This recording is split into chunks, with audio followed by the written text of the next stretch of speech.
Welcome to Buckeyes Tomorrow Morning for Thursday, January 23rd. I'm your host, Tom Orr. The Texas game is in 219 days. The game against Michigan in 310 days. We're sponsored today by Grateful Griddle. If you're planning your next event, make it unforgettable with Grateful Griddle. Columbus's favorite food truck is serving up smash burgers, gourmet sandwiches, and good vibes. Book your catering today at GratefulGriddleOH.com. We are back from the national championship game, back at home in familiar confines. Not going to lie, it was a little nice to be home last night after all of the travel over the last month. So now we're getting caught up on some news that broke as we were driving home on Tuesday afternoon, and that is the departure of Ohio State quarterback Devin Brown. He hit the portal earlier in the sort of postseason period, and then on Tuesday, news broke that he is transferring to play for the Cal Bears. So, joined by Tony Gerdeman of BuckeyeHuddle.com. Tony, this is one of those destinations you had sort of heard him linked to very early in the process, and everyone sort of shot it down like, no, it hasn't even taken visits. And somehow he managed to visit Cal despite being in Atlanta. So I guess there was at least some substance to those earlier rumors. Yeah, I mean, he comes from the era where you're probably doing some COVID visits back in the day when you couldn't even visit. You had to do like these Zoom visits, but so much of this happens, all of it happens behind the scenes. And I think the interesting thing with Devin Brown is that he never wanted his situation to distract from the team, and he wanted to be part of this entire run. And then he did his things on his own, but also prepared to be the backup for Ohio State should they need it. And they didn't end up needing it, but he was available and prepared. And as a third-year guy, do you even expect to keep a guy for 3 years anymore if they don't play as a quarterback? And so they were able to do that with Devin Brown, and they got through it. And now he's going to go to a place at Cal where the starting quarterback this year. Is it last year yet, Tom? Let's go with this year still.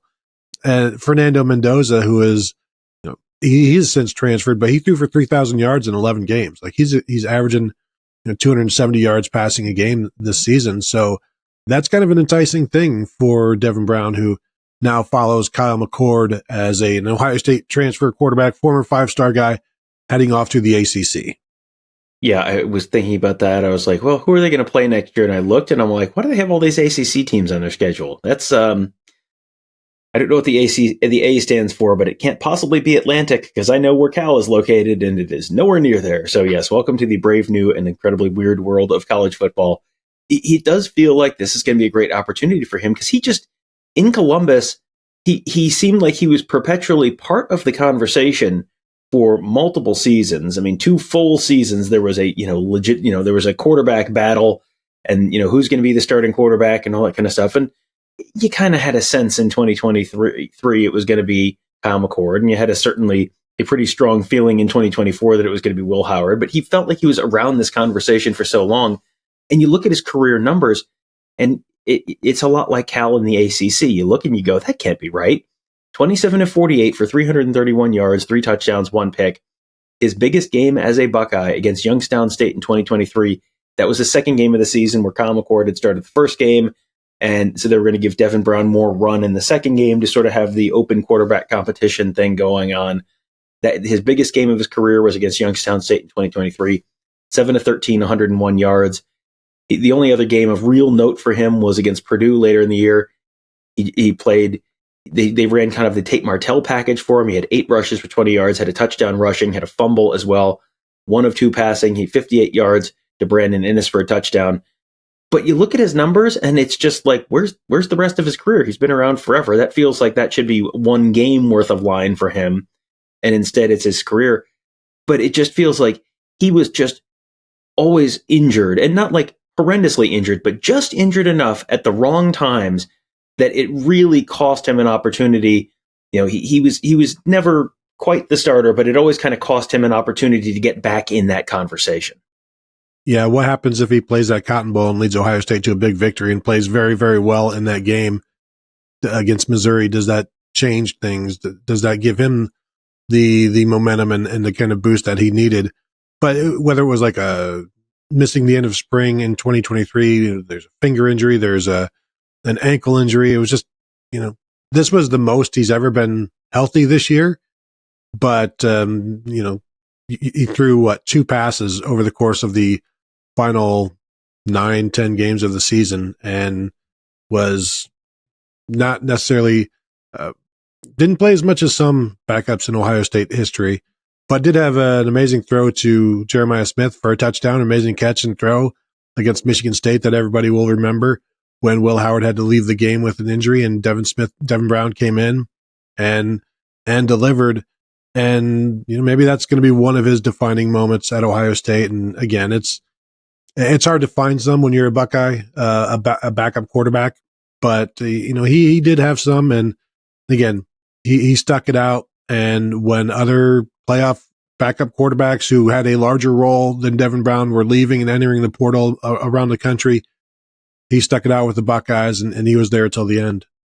Yeah, he was one of those guys who did, just like Mitchell Melton. We did a show on Mitchell Melton a day ago. Went all the way through. Mitchell Melton played more than Devin Brown did in the postseason, but both of them, were among that group that stuck out. Then Mahalski was in that group. I mean, George Fitzpatrick was in that group. All these guys who knew they were probably leaving, but stuck it out to continue to finish the season. And that's also sort of a sign of respect from your teammates and the coaching staff, where they want you around. Coach O'Anthony was in that group. They want you around because you are a contributor. You're a valued member of the team.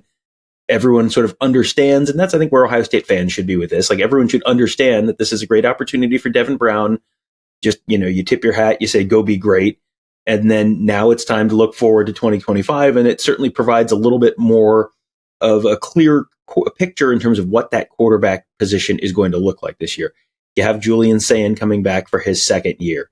You have Lincoln Keenholz coming back for his third year. You have Tavian St. Clair coming in for his first year. You get the sense they probably would like to bring in some kind of a veteran quarterback who's probably not coming in expecting to start. You're not bringing in a Will Howard type necessarily this year. You might be bringing in more of the Chris Chuganoff type, where you're bringing in someone who's played a little bit, potentially a veteran guy, to give you that fourth scholarship quarterback in that room that Ryan Day likes to have. But, right now, looking at this, it feels like this is probably, if you're handicapping it, you would think Julian Sayin's probably the favorite. Lincoln Keenholz, probably the next guy in the mix. Tavian St. Clair coming in, from a small Ohio high school as a true freshman. That's probably not a great spot to be thrown in as a true freshman, to be the starter right off the bat. If you're bringing in another guy, I mean, is that sort of how you see this quarterback race potentially get, we're a long way out, but is that sort of where you see this quarterback race sort of shaping up? Yeah, I mean, it's interesting, and the nature of the position is, you're talking about Lincoln Keenholz and Julian Sayin.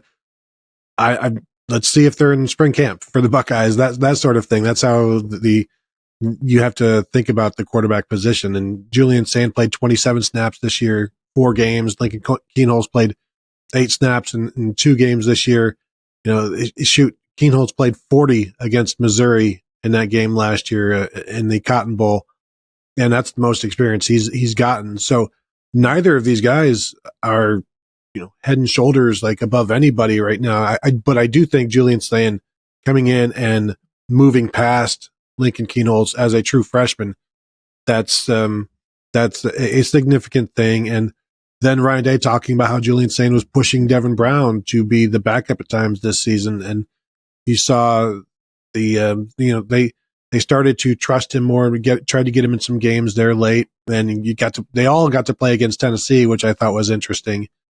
And now Julian Sayin, I think, is certainly the favorite, but he's not played so much that he is guaranteed to be the guy or to be successful or, any of those things. And yes, I do expect a transfer to come in, but probably with the understanding that it is likely Julian Sayin. But hey, everything's a competition at Ohio State. It's a meritocracy, as they say. So you'll have an opportunity. And then if you are a quarterback who has started before and you have a history of starting, and you see what Will Howard just did for Ohio State, and you look at what's in the way, like what's waiting at quarterback at Ohio State, if you're a confident guy, wouldn't you think that, what? Who's to say I couldn't go in there and beat out a redshirt freshman who has thrown all of, 12 passes this year? Right. You've got a relatively inexperienced quarterback room, and you've also seen Ohio State seasons where they need more than one quarterback. That happens quite a bit. I mean, like the Lincoln Kienholz game you talked about, Lincoln Kienholz was the third quarterback at the end of the regular season, and then Kyle McCord transfers and Devin Brown gets hurt, and presto, there is Lincoln Kienholz getting a bunch of snaps against Missouri in the Cotton Bowl. So, if you're somewhere on that depth chart, you have the opportunity to play. We will see how that quarterback battle shakes out. There's a long way to go between now and spring ball, and there's a long way to go between spring ball and fall camp, and then there's a long way to go until the start of the season. Some might say 219 days. I don't know who would keep track of that kind of number, but it is going to be a while. But something that is a lot closer than the Texas game at the start of the 2025 college football season is Ohio State's 2024 National Championship celebration. That is coming up Sunday at noon at Ohio Stadium. Doors will open at 10:30. Free parking available starting at 8 a.m. Everything is free to the public. First come, first serve, no reserve seats. So go in and claim your spot. We will be there. We will have coverage of all of that for you at BuckeyeHuddle.com and at YouTube.com/BuckeyeHuddle. Make sure you join us there. Make sure you also just join us at BuckeyeHuddle.com. We will have fantastic coverage all off season long as the Buckeyes wrap up celebrating that 2024 national championship and then set about the business of starting to try to defend it in 2025. Tony, Kevin, and I will be there covering the team, Mark covering recruiting, and our whole team of X's and O's gurus there as well to make you a smarter football fan. That is all at BuckeyeHuddle.com. We hope to see you there. That'll do it for today. Thank you guys all for joining us. Have a great day. We'll talk to you tomorrow.